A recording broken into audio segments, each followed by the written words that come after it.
Hello, hello, hello. Sorry we're late. My issues, unfortunately, I've got about 6 laptops, and my main one decided to die on me tonight. So I had to quickly get a few things sorted. But we are here now on this glorious evening after a wonderful, scintillating victory against the mighty Luton Town this afternoon. Happily joined by Hammer United and Reese. Before we start, we won't do a minute silence tonight because I'm pretty sure all of us have done a minute silence at some point today. But our hearts and minds and thoughts are with everybody who lost their lives and who have been very, very, very gracious in keeping us alive over the many years. So thank you to you all. Thank you to everybody who's in the service. And let's get started with today. Hammer, how you doing, mate? Not too bad, man. I mean, it was a 10 a.m. game for me, so it's still lunchtime for me. But yeah, I mean, I'm happy with the 3 points, but like you said, it wasn't the most, fun game to look at. No, it wasn't. And Reese, your thoughts, old friend? I'm fine, but to be honest, my opinion of the football game is just like my cat right there. Sleep All worthy. right. Okay. Yeah. Well, that is true. Well, look, let's get into it then because we've made people wait, so I do apologise. 3 elements to a football match that share equal importance. That is the results, that is the team performance, and that is also individual performances. So that's what we're going to talk about tonight. We're going to talk about the results. As Julio says, a win is a win. And then we're going to have a look at the team performance, and then we're going to talk about individual performances. So I've always been of the opinion that as long as you cross that line with a victory, it doesn't matter how you get there. Some people would argue performance is everything in football and it's paramount. But you can play rubbish and get 3 points on the board, or you can play brilliant and only get 3 points on the board. So let's have a look at it today. I'm happy. We got the win. Maguire, I thought, was solid again. I thought Rashford was okay in parts. I thought Eriksen was okay in parts. I didn't think we gelled as a team, but I'm going with a win to win, so I'm happy. Hammer? Yeah, I mean, I can have that same sentiment. I've been having that same sentiment with a lot of my sports teams recently. But it is true, I think, at the professional level. And to be honest, I don't really know. I'm kind of in a neutral point right now with some of how the stuff's going on with the club, whether it's on the field, off the field. So again, I'm happy that we got the win, but we all know there's improvements that need to be made, but there's also things that need to happen for those improvements to be able to start, the process of that even happening.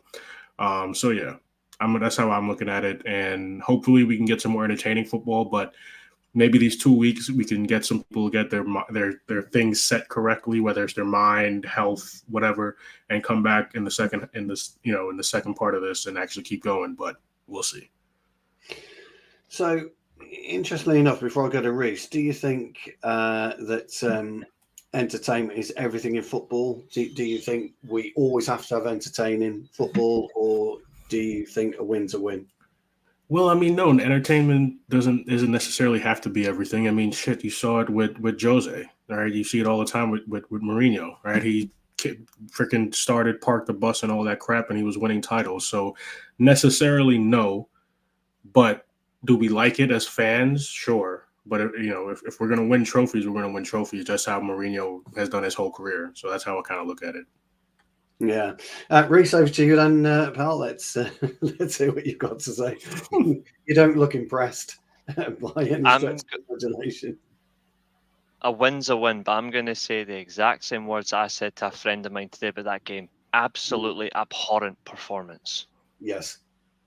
Get in the fucking bin. Every single one of them. I don't care. Get in the fucking bin. Except Lindelof, because he actually done something a striker can't do. Score. To hell with them. I'm not even joking. To hell with them. That was the worst. That is worse. That there is no upturn. Like, yeah, a win is a win. I completely agree. It's a results business, but in situations where you're really under pressure, you really need to deliver more than just a 1-0. You actually need to convince, especially to get people back on side. They've not done that. No one is on their side. And if anyone is saying they're on their side, they're lying to you. Just to put in just one slightly, this is why I want to discuss the three elements of a match. But exactly what you and Hammer have been discussing. Ultimately 3 points doesn't change whether you have a great performance or a poor performance. No, 3 points is 3 points, and absolutely, and that's brilliant. And there are fans out there that require scintillating football every match, and you guys know as well as I do it can't happen. Yeah, of course. But I'm kind of with you guys on this one, and I think what you're saying is, Reese, is we didn't even drag ourselves over the cliff to win the game. We were pushed around like we're in a wheelchair. That's the problem, I think, isn't it? What you're getting at? I'll go one further. I can go one further. You mentioned like dragging like a wheelchair. We've all seen Family Guy here, right? Oh, no. You know the dog that gets dragged across the ground. Not Brian. Like other dog. What's his name's dog? Yeah, exactly. His dog dragged like that. Yeah, fucking abysmal. And the worst thing is, this is Luton Town. Like, I thought Luton were going to stay up and all that, but Luton played better. Like, Luton played far better than we did today. Like, it's not even a joke. Like, when you look at the two teams, which team looked like a relegation team and which team looked like a team fighting for the Champions League, it definitely was complete opposite, in my opinion, in terms of how they wanted to play. The only thing I would say, though, and it is unfortunate that in recent years, I wouldn't say this was the worst. We've definitely seen worse overall football and overall performance in these recent years. But I do get where you're coming from. But like I've said in the last few weeks, the only thing, in my opinion, that's given Ten Hag a slightly longer leash this season, at least, is the results. But I was going to say, and I know some people wouldn't agree with this point, but it is injuries, and it's specific injuries. Right, like the whole left side of our defense has been gone for months, and I don't know. We can't keep a consistent anything in the midfield, and then as we all know, for some reason, it's the freaking opposite from last season to this season with our attack. So, it's one thing that's concerning me though regarding whole injuries as well is, are these players even training properly? Because it doesn't look like it. It doesn't look like it to me. I mean, we've all played football to an extent. We've all had issues with our health. I know I still do, but I still try to stay myself healthy and all that. Like, Stu plays walking football, so he'll understand. Like, for goodness sake, like, I'm not best walking football yet. I mean, it might appear like I'm walking. I'm actually running, but But you get my point, though. You get my point, though. They don't look like they're training at all. I'm going that fast. It appears like I'm going slowly. But I'm going. So you're deceiving me. Is that what you're trying to say? You're deceptively quick. Yeah, deceptively. You get my point, though. Like, they don't look like they're training at all. I don't see elements of training. Like, I just always see as training photos, but it doesn't look like they're doing anything at all. It looks like every 5 minutes they're either stopping up for to make sure they don't get a cramp or something. I'm like, what the fuck is going on? There's a couple of things that are quite apparent to me, and I take your point about the training. It's been brought up before as well by a few people, and when you're training throughout the week, you're not doing much in terms of you shouldn't be doing any much in terms of physicality, because you should be at a fitness level. It's just almost a top up to your fitness, and you're not necessarily training specifics either. So you're not, that's really for you as an individual player to stay behind, or when you're at home, you're doing bits and pieces with your ball control, you shooting, etc. They've all got gardens they can go in. They've all got gyms, etc., etc. Absolutely. So what they're doing the technical side of it, really, in terms of positional play. This is what they're supposed to be doing. But I am massively worried about the amount of muscle injuries that we're having. Yeah. And I'm also worried about the mentality of the footballer, the particular player, who can't seem to identify a potential muscle injury before it happens, which you should be able to do. You should know, Gaffer, I'm not going to train today because I'm tight. I'm going to go to the physio. I'm going to get it, ready, for the weekend. But we've got Luke Shaw, long-term injury. What's he been doing? He didn't break a bone, did he? He had a muscle injury. You've got to start becoming more and more and more of wanting to really enjoy playing football and wanting to get back out on that pitch. I think Luke Shaw, he's been gone way too long for my liking. Way too long. We know the issue with Leacher. We know he's got a broken toe, broken bone, had to have an operation. We understand all this. But all these muscle injuries can be avoided, and the players themselves can avoid these injuries, if they do, go about their life the right way, but they don't appear to be. I'll comment on that real quick, and it's funny because I've actually heard some now ex-retired American athletes talking about it, and this is one thing that because I'm somebody who very much I get, that I understand that point. I agree on that. I get that, but we can all agree that we're also all shit out of form. Everybody on the team is shit out of form. So it's not going to be anything amazing right now. I know people want it, but what I was bringing up in terms of what you guys were talking about in terms of injuries is one thing that I have noticed in this younger generation, and Stu will definitely agree with this, and I don't know about Reese, but the two guys who retired said we used to heal faster. And some of these players seem to be out for a very extended amount of times, like maybe Stu's talking about for injuries that while all might need time out to heal and that type of stuff, but there wasn't a lot of times in the past when players were out for 2-3 months in any sport, football, American football, basketball, it did, you know what I'm saying? And that happens a lot now. So I don't know what it is now, but it is something to talk about or think about in terms of injuries that either these players actually are taking longer to heal or it's a mentality thing, which I know is something that people talk about a lot for this younger generation of athletes. I think it's a mentality thing, Hammer, to be honest. I do. You guys have heard me talk about players as posers. I think they are.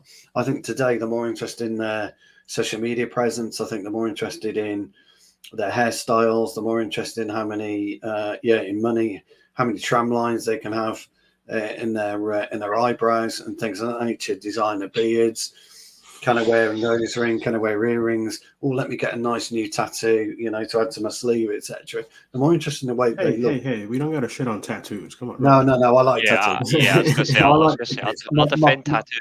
Yeah, my point being that they're more interested in that side of the business than actually what they should be doing. And they should be, concentrating fully 100% on football. They're in such a privileged position, these guys, each and every one of us, anyone who's in the chat, anyone who's watching, anyone who's on this panel tonight would kill to do that full time. Yeah. Well, see, I will say that's where I'm a little different on maybe the newer generation. I don't mind them having extra shit. But football should be number one. I don't give a shit if you want to start a freaking clothing line. I don't care if you want to. I don't give a shit if you want to start a podcast. But football should be number one at all times when you're playing.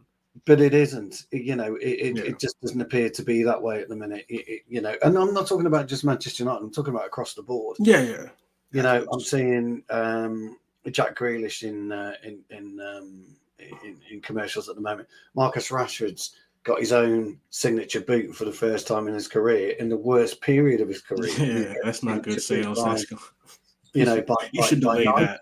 Yeah, and things of that nature. So things are happening outside of the game where they need to concentrate inside the game. And it goes back, and Reece, me and you have had this conversation before, fella, it goes back to, when I'm in that dressing room, I'm listening to what the gaffer's got to say. I'm listening. And then I may be coming back at him and saying, well, how about we try this? But I'm listening first. We just, players today, they're such crybabies. They're such pathetic little boys at times. It's embarrassing. And what I saw today, and I do go back to the win is a win. I'm still on the win is a win section. But what I saw today was another lack of ambition from a single player, a single man. Again, apart from maybe Lindelof and Big Harry. Big Harry was solid again today. Made a couple of goals. I'm sorry. I want to give him even more credit because I know last game or a couple games ago, not last game, where he had the head injury and you gave him credit. I'm pretty sure, and we might not like to hear this, and actually maybe the 2 weeks is going to save us, but I'm pretty sure he messed up his left knee on one of those early switch of fields, and he played that whole game with a bad left knee. No, he's been struggling. I would like to see some of our players withdrawn from international duty and back at Carrington. On some old school Sir Alex shit, just be like, oh no, they picked up an injury, they're not coming. Yeah, exactly. Well, that's what Sir Alex would do. Yeah. So let's move on to segment 2 then, and that is team performance. We'll start with you there. Looking over Aaron Pierce. We'll start with you, Reese, on team performance. What do you think has changed from last year? What do you think about Ten Hag and the way that he's potentially coaching these players, whether he's too strict with them, etc.? Well, I know people have mentioned it already tonight, but I'm gonna. What a fucking diva of a comment from Julio. Tremendous. Well, Julio's he's good looking, isn't he? He can say it. No, he's good looking. No. All I'm gonna say is I know people have mentioned injuries tonight. I'm gonna say injuries are no excuse. They're never an excuse because if you have a full squad, you should be able to manage your squad. And I'm sick of all these comments that are coming out across the board on social media saying he doesn't trust anyone on the bench. He's picking those players for his Premier League squad. If he doesn't trust those players, then just don't be here. Like plain and simple. Like because if they're not gonna, if you haven't got any trust in them, they're not gonna have any trust in you. You're never gonna build that sort of team relationship to play the way you want, if that's how you want to play, and you're going to be hung out to dry. So what's changed? Purely and simple, breakdown of relationships. Relationships. But to an extent, though, the other part of that side is at a certain point in the season, he has to work. What he has. He can't. The only other option is to literally play all kids, and then we get relegated. If anything, we'll see if he's got. And it's not going to be better football. It's going to be kids fighting, but it's not going to be better football. Yeah, true. But I find the one thing that's a difference, though, is actually having the metal to actually try it, or the minerals, as people say nowadays, or quite quote unquote, just having the balls to make a decision. Because when you look at it in retrospect, we are just falling flat. Like we are. Like there's nothing indicating. Like there's nothing good. Like it's really because I was hoping we'd go and build on that from the end of the second season. You had you're finishing third, you're winning a cup, which you haven't done in 6 years. You're thinking, okay, building blocks. Let's see where we go. We bring some players into the squad, and then we just revert. Like it's almost like they don't care. It's almost like they do not care what the manager wants. And the comments he made a couple of weeks ago, but he doesn't want to play the style that brought him to Man United in the first place, has already got fat people questioning him from a different perspective. Obviously, there's people that are going to question him every single fucking game because if we don't win a game, it's immediately Ten Hag out, all that on social media. But this is another thing, I agree with that. Like, he's not presenting opportunities to people who are actually there. It's favoritism, and that's the end of it. And it's fucking sucks to see. Because every other manager we've had so far has been guilty of it, and we were hoping he wouldn't be the case. We were hoping he'd be different. But he's been the exact same. The only difference, though, is he was able to achieve what his predecessor couldn't. That was actually win a bit of silverware. I mean, I don't think he's helping himself right now. Ten Hag, he's made some very, very strange decisions. Question I've got is, where's Donny van der Beek? I mean, you telling me even training? Is he training with the first squad? Well, he was on the bench. He was on the bench last week. He's not on the bench this week. I mean, you're telling me Donny van der Beek can't get a start in this team? I thought Mason Mount did okay when he came on today, but when I look at our bench today, we've got some wonderful talent in there, Mino, Gillespie, etc. But there is we're not using them. We're not playing the goalkeeper, Bayodia, whatever his name is, Bayodia. We're not giving him a shout at the moment. We're not giving players a chance to go in and say, and stake a claim for for the starting 11. So Exactly. Amrabat on the bench. I mean, crikey, you know, I could tell you of hundreds and hundreds of texts were saying Amrabat's going to come in and change everything. Really, you know, did we really believe he would? I think the fact is though with Amrabat, he's a good player, and I said this about Amrabat before he came to United. Amrabat's a good player. There's coming from a controlled, possession-oriented side in Fiorentina. Which we're not. He was that link for Fiorentina from a possession point of view, whereas we aren't exactly. And how he plays for Morocco is slightly similar, except they're more defensively organised and they're more of the counter-attack, but it's still more about gaining that possession, whereas Fiorentina, it's possession, possession, possession. We aren't. We claim to be, but we aren't, and it's not revolving. And the fact is, when he first came in, he was put in a position that he may have played once, but he isn't, and that's left back. He ain't a fucking left back. So already he's doomed for failure because of the manager.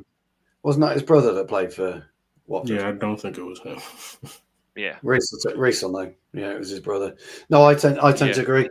Hammer, what's your thoughts on team play at the moment? Where we are with it, where we're not with it? You know, what's happening in terms of?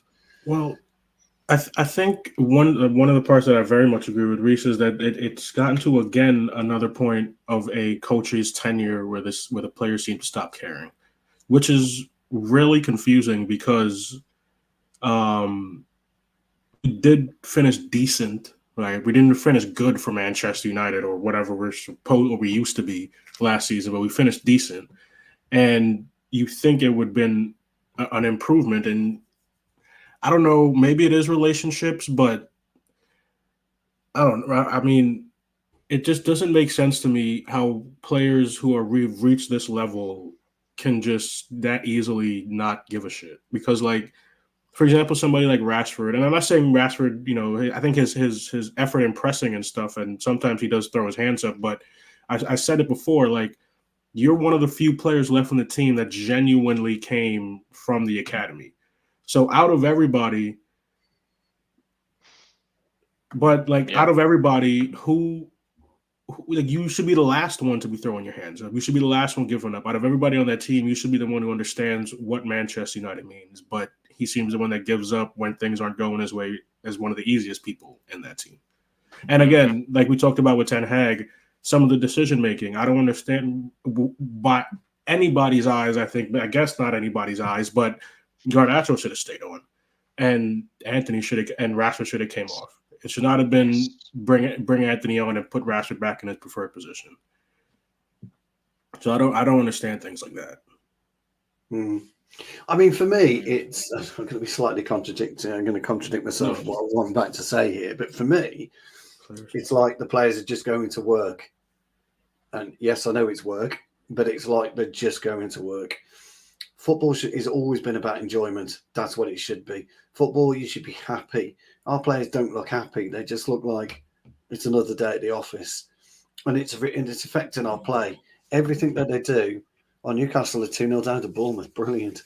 And everything that they've pretty much lost. They've pretty much lost it. We're above them in the league.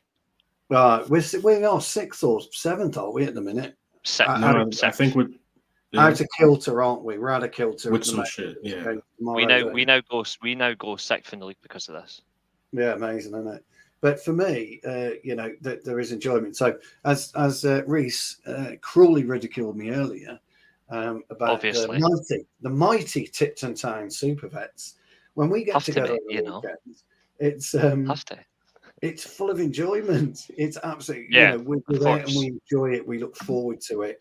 You know, we still go 2 hours early. We've got our Tipton kit on, and we're happy. You know, we get together, we rip the piss out of each other. You were shite last week, you know, and all this kind of stuff. All the banter you should be doing. We go out and look forward to it. And our guys, they just don't look like they want to be there. They don't look interested.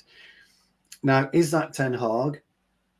And we'll do the players in a bit. Is that Ten Hag? Is that the actual toxicity, which is Manchester United Football Club right now, because this takeover or whatever it is has just completely clouded everything?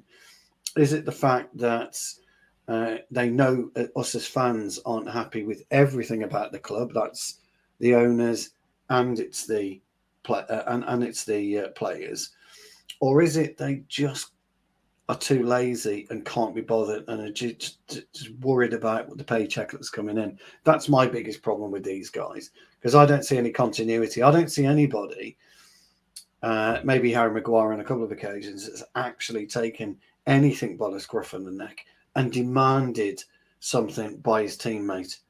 I don't see anyone that demands anything when they're on that pitch. I think when you're looking at it, I think it's a combination of all of them. But we already know this. They're like, because they're lucky by they're lucky by the job they're in. They are. Yeah, That's true. That's a good point, and it's also true. When you look at the team, though, they're guaranteed to get their wages every week anyway. Yeah, we know that. We know this. So my concern with them is when you look at the the total value of wages that we pay to players, in contrast to say a Chelsea, like even just looking at Premier League clubs for example. So Chelsea and Arsenal, Man City, Liverpool, Tottenham, like there's your big hitters. Apart from us, well, Newcastle as well, to an extent, even though they are losing to Bournemouth, but when you still look at the money that you spend, you know that like when you see their players compared to us on a football field, they're constantly reflecting what they're doing in training, and they are held accountable for it by their manager. And if they don't do as they're asked, if they don't perform the way they're expected to perform, they're dropped for a game. They're expected in training. If they don't deliver in training, they don't play again. They get sold in the following window. You look at players at Real Madrid, for example. Their fans are absolutely mental. We know this. They've got the ability. Like Real Madrid fans know this because obviously they're the most successful European club in terms of like European trophies. In terms of like, well, the main trophy, of course, like the Champions League, European Cup. They can be absolutely vile to their players, vile to Raul, vile to Casillas, vile to Hierro, players they loved and respected, vile to Emiliano Butragueno, vile to Hugo the Sanchez in the vulture. 80s. The vulture. What a legend. Absolutely. One shot, one goal, 1988, 1989 season, 35 goals, 35 appearances. There you go. Tremendous. I talk about it all the time, don't I? One shot, one goal. That's what wins football matches. Vile to, like, examples, vile to Gareth Bale, vile to Ronaldo as well. Both Ronaldos, vile to Ramos as well. Vile to Vinicius Jr. a lot recently. The difference is, though, those players actually take it. Obviously, there will be times where they go a bit too far. We've seen racial abuse pop up a lot. But when they get right on top of them, they deliver because they know what's expected of them. Italian clubs, we see it with their ultras, Juventus ultras, Milan ultras, Inter ultras. They are so passionate about their team in that extent. If they don't deliver, they will make you know what it means to play for their club. They will make you know. Our fans, when you look to an extent, it's a social media post because I'm saying, "Oh, I'm sorry, we didn't play well today." It's all right. Better luck next time. No, fucking tell them you are shite. Because again, we're just too afraid to hold accountable. These players are too afraid to be held accountable because they throw their toys at their pram and they fucking cry. But yet they get big money. I'm like, what have you done to deserve it? Nothing. You've done nothing. They don't play like a top team that wants to challenge for trophies. They play below mid-card, like Neil said, mid-table level. Like that's what they do because they just don't care. They couldn't care less. And is it a toxicity of the club? Potentially. But even so, that's no excuse for your own performance to use the issues of the club for your own performances being that bad. In my opinion, personally, your own performance should be reflected by how you're asked to do your job, and if you don't do your job, you should be gone.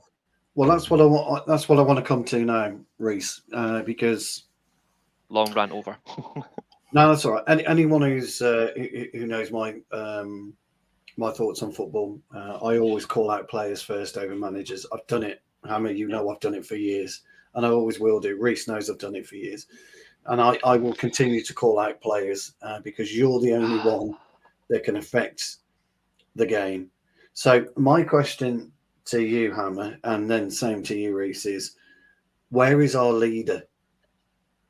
Where is our leader on that pitch that I'm in the dressing room with, and I'm looking over and I'm thinking, if I have a bad game today, he's going to absolutely wipe the floor with me when I get back in the dressing room.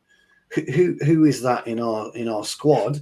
Not our 11, our squad that allows us to do that. And we've got a captain, by the way, who everybody in the summer was clamouring to be skipper in Bruno. Where are we with that particular player? Why don't we have it? Well, one, I think, and I'm usually not the person to bring this up, but it partially could be a generational thing. We just don't have that character. Harry was the captain for a long time, and whether it was form or whether it was whatever other people want to give, and I think everybody knows I was a big critic of Harry for a long time, and I probably still am, but he couldn't deal with the captain's armband, and that showed in his play, so it couldn't be Harry. And I don't know if Bruno doesn't have the... He's too emotionally attached to be a captain. Yeah, there's that. I was going to say he doesn't have the control, and that's what it is in terms of mentality. Right? He does get too emotional, and you have to do what Stu's asking for. You have to also be able to control yourself on the pitch, and he can't really do that. And when you're just losing your top all the time, that doesn't always help. Like, yeah, believe me, I think everybody knows Roy Keane lost his freaking top. But He also would know, again, a generational thing, but he also would know what to do and what to say. And I think that's the difference. And I mentioned this probably now a couple months ago, in that in any team, in any sport, it's great to have talent, young, older, balanced, yada, yada. But you need veterans. And even if they're old-ass veterans who don't play anymore, i.e. somebody, I'm not saying this was what he did when he was here, but i.e. Juan Mata, i.e. different people like that who have the experience and the knowledge to actually have saying that matters in the locker room. This is why Real Madrid have played Toni Kroos and Luka Modric in the same midfield for over a decade. Yeah. And that's also why they extended them when they already have re-upped the midfield for the next 10 years. They still extended them, right? That's and I can give an example that I actually hated seeing coming to the end of his career was in the NBA, was on the Miami Heat, and that was Udonis Haslem. I don't think the dude played more than 30 minutes in his last freaking 5 seasons. But he sat at that end of the bench as a mouthpiece and as a leader for that whole team because he was there and he was playing during the LeBron James runs and all those times when they were winning chips. Mm-hmm. And he knows what the club means. He knows what the culture means. He knows what the mentality means. And now he retired and they brought his ass back as a job somewhere in the office, right? So like you need the right people as well. So like Stu said and like Reese agreed, there could be a combination of all the things going on at the club. But within the locker room, you need veterans, even if they're playing 5 minutes in a month. You need veterans in the locker room. This is something I want to ask you both, right? And anyone in the chat can answer this question as well, because this is something I always find interesting, because I don't have a problem with it. Is why are people so obsessed with players over a certain age? Because I have got no issue with a player. Because I have because I have no issue with our squad containing maybe 2 or 3 players over the age of 30. Yeah, they're talking about modernism, Reese. Talking about modernism in the game. Yeah, because my question in general, in a sense, is like you've mentioned veterans. For me, having your team including 2 or 3 players from 29 to 32 is completely fine. Maybe 33 at a push. There's nothing wrong with that because you actually can see professionalism. You can actually see a work rate and understanding, and you can still build a team around players who are like 18 to 23, and then you've got a couple of players who are like 24 to 28, like that, those prime years who are going to be the main fulcrum. But I'm like, if you cannot have a squad that actually contains those experienced players that are over 30 the right way, then you're going nowhere. Because I've got no issue with age in that extent if it's done right. But people seem to think, oh, he's over 30, he's finished. But that is completely wrong. Look, and real quick, I realized after saying all that long-winded shit, I could say it another way, is learning how to win. If you haven't won, you don't know how to win. And actually, now I think about it, Casemiro could be one of those, but I don't think he has that voice. Like I think he's more of a show it on the pitch leader. Was that? Zlatan was 100%. See, that is teaching people how to win, and the younger generations don't have that. It's worth pointing out, by the way, you're a veteran at 35 in modern day football, which is absolute rubbish because players unless you're completely swamped on Facebook, social media, and all that crap all the time, where you're Facebook, but you're a veteran ultimately at 35. Exactly. And there's nothing actually in the game at the minute. Once you turn 35, you can play in a vets league, and there's no steps between 35 and 60. There's no steps. Just walk along. Yeah, there's no steps between 35 and 60. So you see my point though, because look at some teams where there's some teams where like Ramos, Pepe. Yeah, they are Pepe's still going because he's looked after himself. Ramos, well, there's that too. Yeah, but all these players are looked after themselves. But I made a point a couple of years ago, and I got absolutely laughed about it because I said we should consider looking at somebody like Connor Cody. Now, Connor Cody has that leadership. Connor Cody has the standards that is required. And he was at Wolves at the time, by the way, coaching on field Wolves' current captain, Max Kilman. Okay, brilliant player, brilliant defender. Can't believe. I think you'll see him in the next 2 years, potentially captain England. He's a brilliant player. But he learned alongside a veteran player who would talk to him and coach him through games. We haven't got a single player on our pitch which will talk and coach you through games. This is the danger that we have with our young talent. Kobe Mino, for example, could well suffer from that. Hannibal could well suffer from that. Garnacho has suffered from that. Rashford has suffered from that. We know he suffered from that. Well, actually, sorry, just to cut you off real quick, just because you brought up Rashford in terms of the veteran stuff as well. I think veteran is also, to an extent, years active. And I got frustrated with this the last couple of seasons with Rashford's decision making, because I was like, Rashford, you debuted at 18.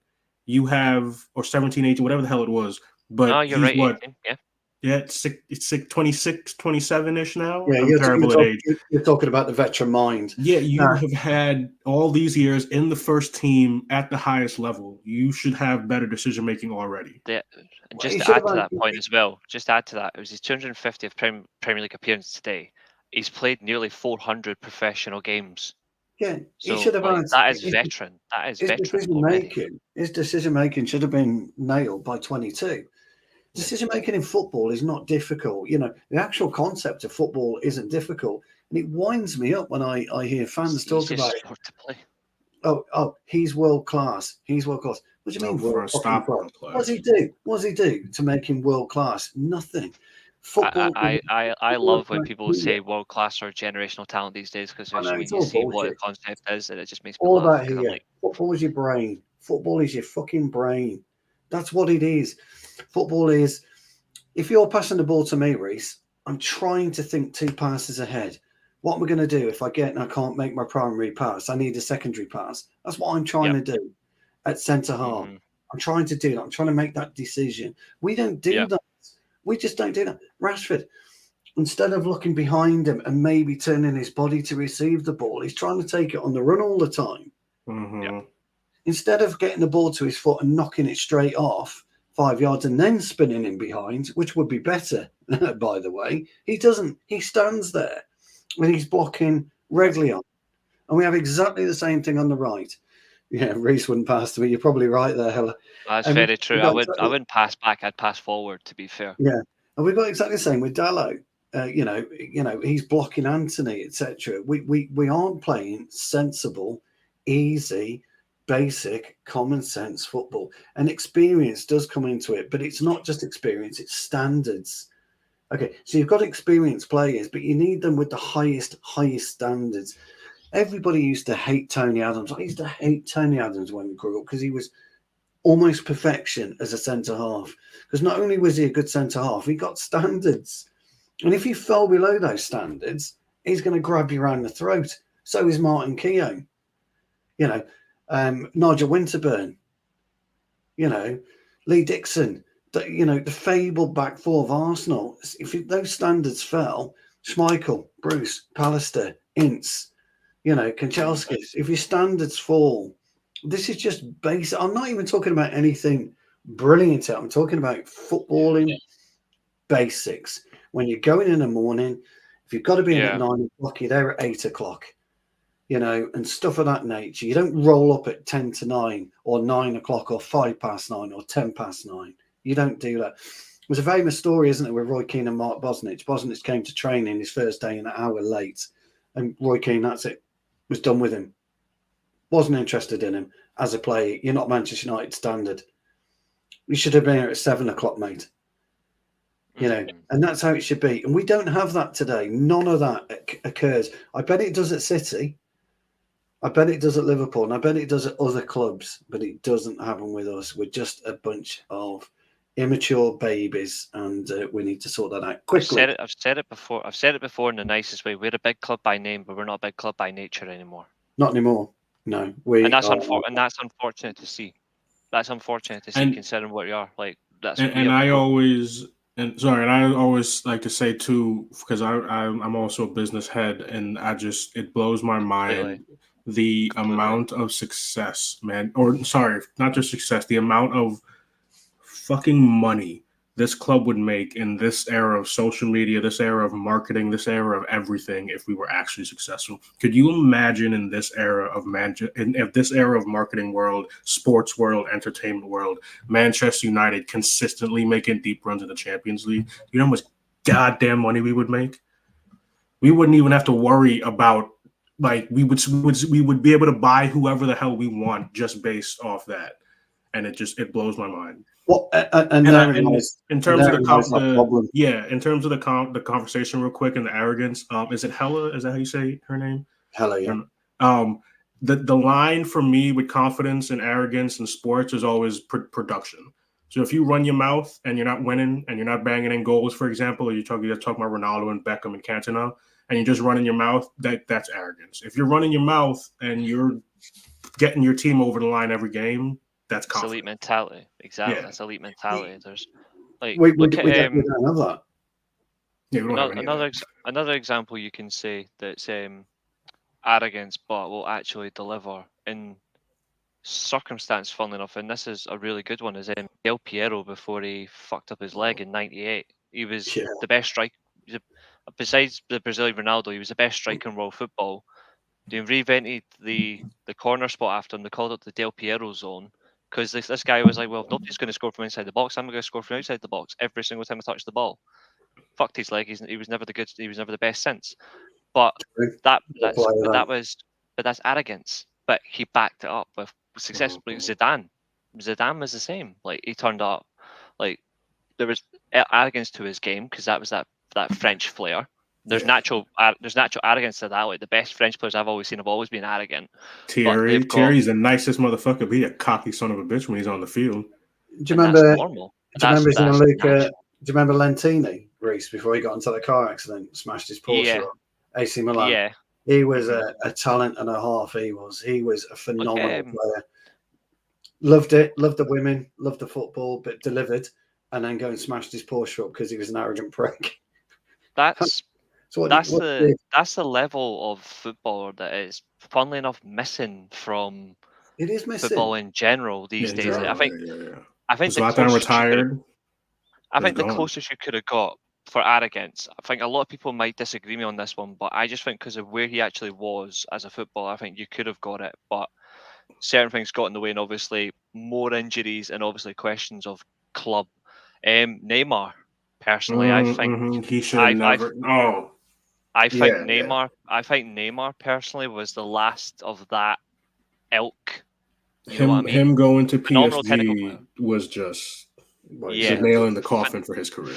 Phenomenal technical player. I've never always been a Neymar fan, I'll admit that, but when you do watch him, you know he will still deliver in a way, but there was times where it was the arrogance, but it was ineffective. funnily enough, when you can same player. rainbow people in a game to an effective manner, that's something different. You know what I'm saying? Like not just rainbow and you get it over their head and they foul you. No, you rainbow and you slide past them and you keep got the to ball love that. going. Was it a Colombian or Bolivian that smashed his back? You got to It was a Colombian. Yeah, it was a that Colombian. was You got to love that. Zuniga. You got to love that because I would have done that. That's exactly. I had the same thing. I had the same thing done to me. Funnily enough, a year before, like that exact same situation. I had that done a year because I've had the same issue ever since. But that's my point. He was that last type of player that would really take the piss out of a player, but he would still deliver in the game when you really need it, and that's not been seen since. So, like, obviously, Alex has mentioned Ronaldo in the chat. Yeah, fair point. Ronaldo did, but he wasn't initially that. He became that. The least arrogant, the least arrogant but effective player I've ever seen in world football is Kaká or Messi.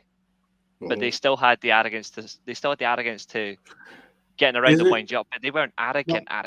But they had that look of I don't mean this in an asshole way. Doesn't Messi have, and I can never remember the name because I had a friend who has it as well. Some type of not learning thing, but like disorder for interacting with people, like with crowds, and I can't remember. Goddamn name. I'm not sure. That's the first I've heard that. I don't know. Okay, if that's then the I case, might. then interesting. Yeah, then if that's not true, yeah. I'm a dumbass. But I don't know. I will tell you one thing though. It's missing from the game. A maverick. Yeah. Not many people know this, but Alex Stepney once told me that Charlton was an arrogant fucker in the dressing room. I mean, don't get me wrong. There was only a handful of them could be. You know what I'm saying? Like it was. He had the room to do it. No problem with it at all. Yeah. I want him to be. That's what we need. Anyway, guys, look, we're 46 minutes in. Let's do player rate. It's been a fascinating chat, by the way. I thought I'd mix it up a little bit and try and do something a little bit different. Mark will be kicking me off when he gets back. Rubbish, But anyway. So, player ratings. I think this will be relatively low. Interesting, not low, or low and interesting. You're not wrong. No, I'm not. I'm not going to get involved because I think you two will absolutely say what you think. So we're going to start with Onana. Clean sheet, I guess. Did okay today, didn't he? But I'm just going to get right off the bat, and I'm going to say Onana 8. Yeah, I got no problem with that as it happens. I've got no issue with that because the amount of chances we actually had come at us, he made some fantastic saves today. Confidence in his box. Yeah, this is He's his fourth clean sheet. He's second in the actual list in the clean sheet list. Funnily enough, only Pope and Pope not he's lost one. Well, not anymore. But he had 5. He's still got 5 clean sheets in the league though. Yeah. But there's 2 keepers in the league that have only got like more clean sheets than him, like just by 1. But like significance of it as well shows that the amount of chances we did concede were really stupid chances conceded to Luton Town, but they really just couldn't get past him. He made some good saves. I thought his distribution was better than recent games as well. I thought his positioning was slightly better, although I really need him to start playing up a little bit higher because that's what he's known for. He's so reserved in his box at times. I really don't think that's going to help him, but generally in circumstances, goals win you games, but clean sheets, well, we're not going to win any titles, but at the moment, but clean sheets can affect to that. But in this case, he got a very important one that looks like it's given him extra confidence. So yeah, I'll just give him an 8 right off the bat. No, I tend to agree. Reguilón. Interesting, Hammer. What are you going to go for, pal? Damn, that's a hard one. You know what? No, it's not a hard one. I'm gonna give him. Damn, Reese, you messed up my scale here. I'm gonna give him a 7. I don't know if I want to give him a 7. I could give him maybe a 6 as well. But the reason that I'm kind of up and down on it was they might not have come off as well as they should, but his runs, his tracking, his work rate, and his pairing up with Garnacho was actually very effective today. And I hope Ten Hag realizes that, hey, we don't have Shaw, but we can't keep playing, Dallo out left, and we can't keep playing a center back out left. If we've got a left-footed left back who can put the work in, like how we would like Shaw to put the work in, it's only going to help the side of that team and the attack. So I'll give him a 7. Okay. Yeah. Dallo. Oof. Kindness in my heart, 5. Well, fucking hell, you are going. No, he's kind. I don't think he was particularly. He wasn't bad, but he wasn't great. He wasn't bad, but yeah, exactly. He was just okay. But he was. I think the only thing that really helps is that doesn't help him in this sense, but it goes slightly in his favour. Is there's no relationship there with him on the right hand side. 0. There's nothing consistent there relationship wise, so he's having to do a little bit more than he really needs to. Yeah, 5. Cool. I'll go for Big Harry M because he's my man of the match. He gets another. I'm going to give him a 9. I just thought he was great today again. I just thought he was solid. People can have and I've backed him, as you guys know, solidly. So I'm delighted that he's coming to the fore again. I think without Harry Maguire right now, if we were playing Lindelof and another who it may well be, I think we'd be in a lot of problems. So, yeah, I'm going to give him a 9. Lindelof. You want to say the match? Damn, I guess we got to give him it with the goal. Y'all are just screwing up my scale here. I'm going to give him an 8 like Reese gave Onana. I think he didn't seem to be too, what's the word I'm looking for here? Messy or panicked at the back as he has. There's times where you've seen it. And like you said, our strikers couldn't get it done. Our freaking attacking people in the midfield couldn't get it done. It took our third or fourth string center back to get the win today. So I'll give him an 8 as well. Do you know he did exactly what a striker should do? Smash the fucker. That's all he did. Put his foot through it. Reese, I'm going to give you Mr. McTominay.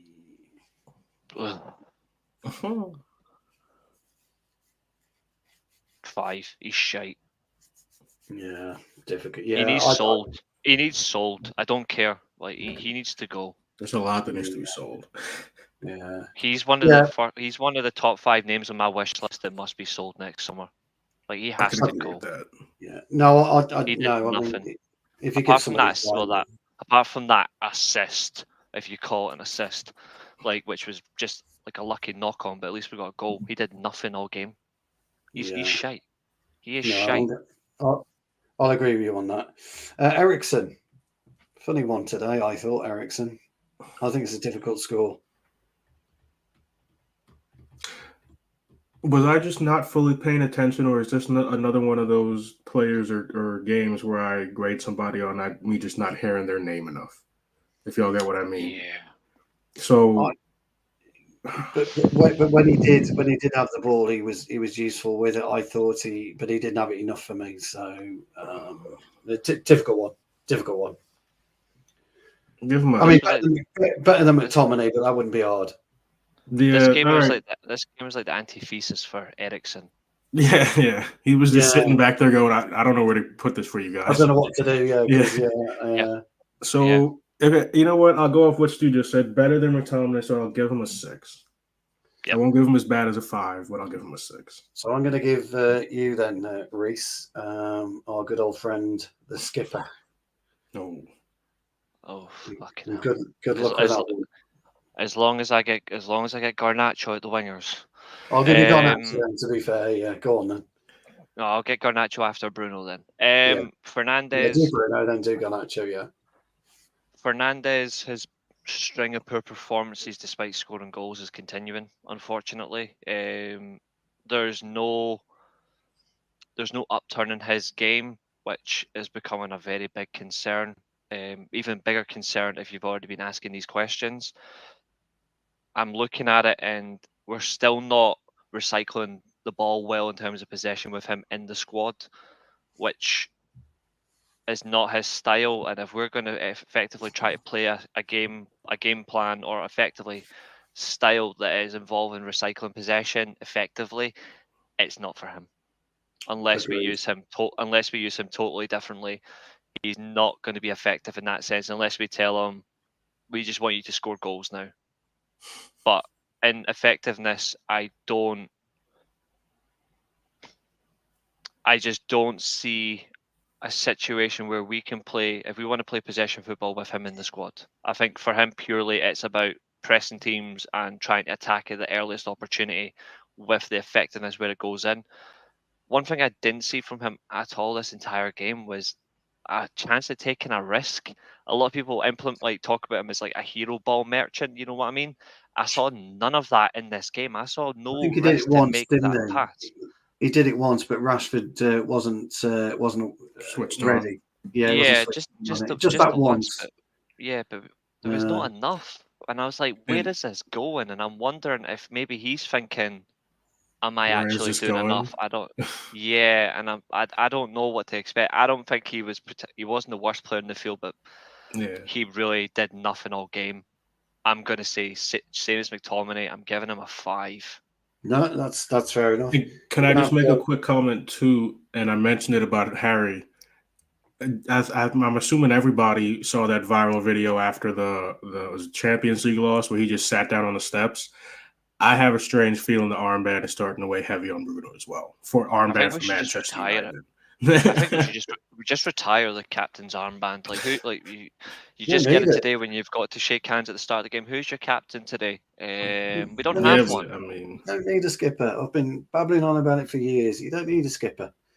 If Yeah. you've got to rely on somebody to tell you what to do on the pitch, then go and play bowls, cran green bowls or whatever, because Yeah, you've got no business being on a football pitch. No absolutely. business whatsoever. Yeah, just saying this in the group chat, the live chat. Sorry, I wouldn't think about centre backs just yet because I don't think we even know what we're going to spend on. But if I had to give you like my educated guess, the only one I agree with, by the way, is Tadibo. We aren't going to sign Bastoni, by the way. I don't even know why you're considering Bastoni. We're No. not going to sign him. We don't have that No. style of play to suit him as well. We're not going to. Tadibo, I No. would agree on, by the way, because it Agreed. seems more. It seems easier. Garnacho then, Reese, and then we'll finish with you, Hammer, with Hoyland. Who I thought should have scored personally. Somebody said it was a great save. I'm not convinced. I thought he should have buried that. And Rashford. oh, okay. I thought Yeah, you wanted to skip Rashford. No, well, no. So Garnacho, yeah. I thought out of the attacking players, in terms of position, I thought Garnacho had the most effect without being effective. In the funniest way of Reece fence sitting, Garnacho was the most effective without being effective. And the one moment in the entire game that summed up his ineffectiveness, which really is a shame because that's going to hurt his confidence, was when he had no defenders on him. He was through on goal, and he took too many touches, and it gave the goalkeeper all the time in the world to go, I've got this, lads. He's not scoring. And it clearly showed because if he had taken one touch, bang, he's scoring. Totally agree. Instead, he's forgotten what's inside the white posts. He's forgotten where the actual net is. Yeah, he needs to refocus on that. So what would you give him then? And that's the thing that worries me is he actually being coached how to finish a ball? Because that's 20 games now without a goal, I think, for him as well, which is a real concern. I'm going to give, just because the fact is his work rate, his professionalism was excellent. And I thought at least he actually did try to give us a chance of scoring to a degree. I thought his positioning was impressive. I'm going to give him a 6.5. I can't give him any more because obviously the big chance he missed will bring it down. But in terms of like actually trying, I can't fault a player who actually has tried, at least to that extent. So yes, 6.5. No, that's fair. And Hammer then, just last two, Hoyland and Rashford, and then we'll wrap it up, guys. Well, I will do Rashford first because right now I actually fucking like Hoyland. Rashford, I think Hoyland's brilliant. He should have scored though. He should, yeah. But Rashford is both low on confidence and low on giving a shit. And that's a really bad combination in sports anywhere. And he should I don't know what he should do, because I don't really know how it flip-flops this bad from you having a 30-goal season to you having the same amount of goals as you got red cards. That's a crazy thing that they were talking about, which is annoying. Also, screw all these damn commentators, because I hate when Manchester United are struggling because they're all talking shit every time. But yeah, he's really struggling. And today, same thing with Garnacho. That pass from Bruno that got him in free as hell. First time. What are you touching that for? Rashford last season is smashing that first time and is rattling the back of the net. All right, there was no need for him to touch that, and then he just shoots it right down the goalkeeper's throat. So, pause.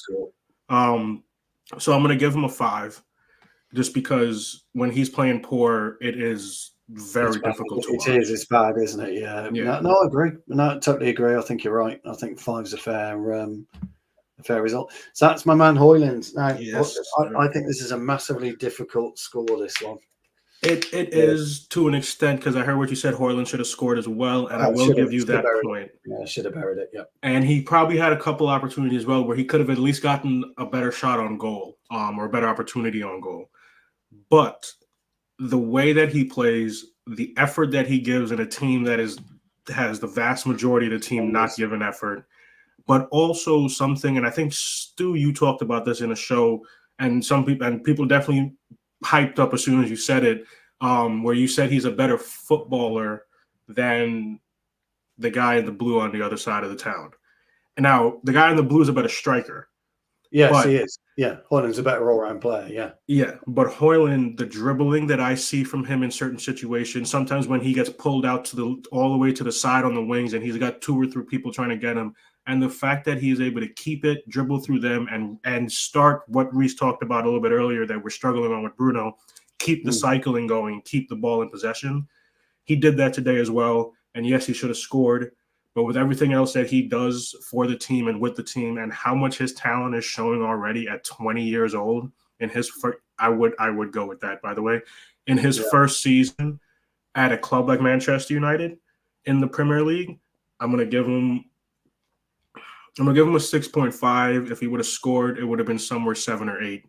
But even though that score might be a little rough, but maybe not in comparison to how the team's playing, he's going to be, if shit doesn't hit the fan again and we actually get some stability in the club, he's going to be here for a decade and he's going to rip up the Premier League.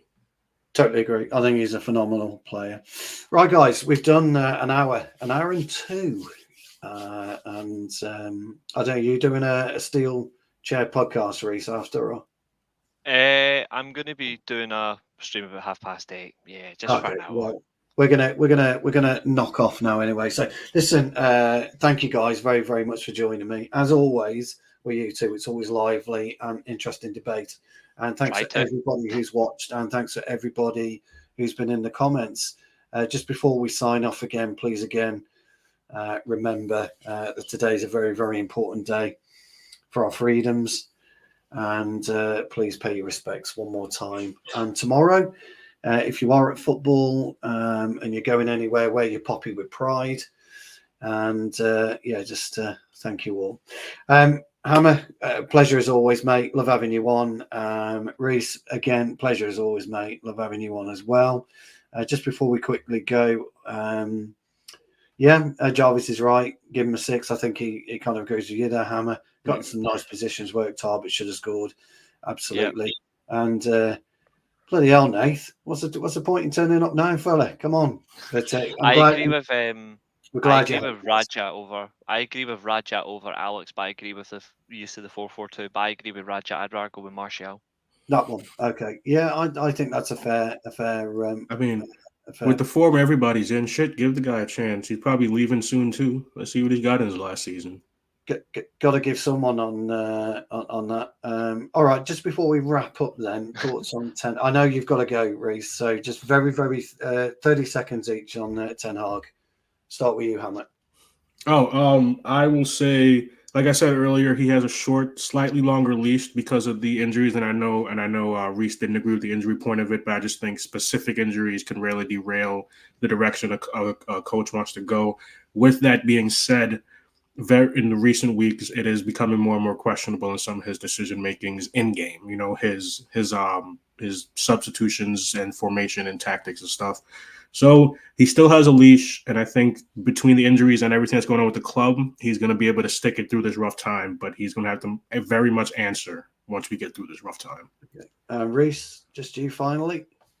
Yeah, I thought I would just say that's my reason why I pick Martial every time. Yeah, because he holds the ball so much better. Yeah. My thoughts on Ten Hag, plain and simple. He needs to stop making mistakes that his predecessors made, and he needs to start implementing his style, regardless if these players don't give a shit about it. He needs to just get on with it, and if he doesn't, he will be hung out to dry. And like everyone before him, unfortunately, he will get sacked, which I don't want to see. Just for my little two-penny thing, Churlish sacking him, complete waste of time, energy, and all the planning that you had put into bringing him in. For me, I tend to agree with you guys. I think he's making too many mistakes. I think he's too stubborn. I think he needs to get this group of players together. He needs to douse a bit of ice-cold water over their heads and remind them what it is to be a Manchester United footballer. Get out there and play football for the club, not for yourself.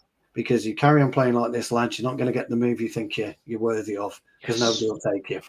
So that's it from me. So it's good night from me, good night from Hammer, good night from Reese. Once again, you two, you've been brilliant, and I really, really appreciate you joining me. Thank you, everyone. Thanks to everyone in the comments. Thanks to everybody who's watched, and God bless our fallen heroes.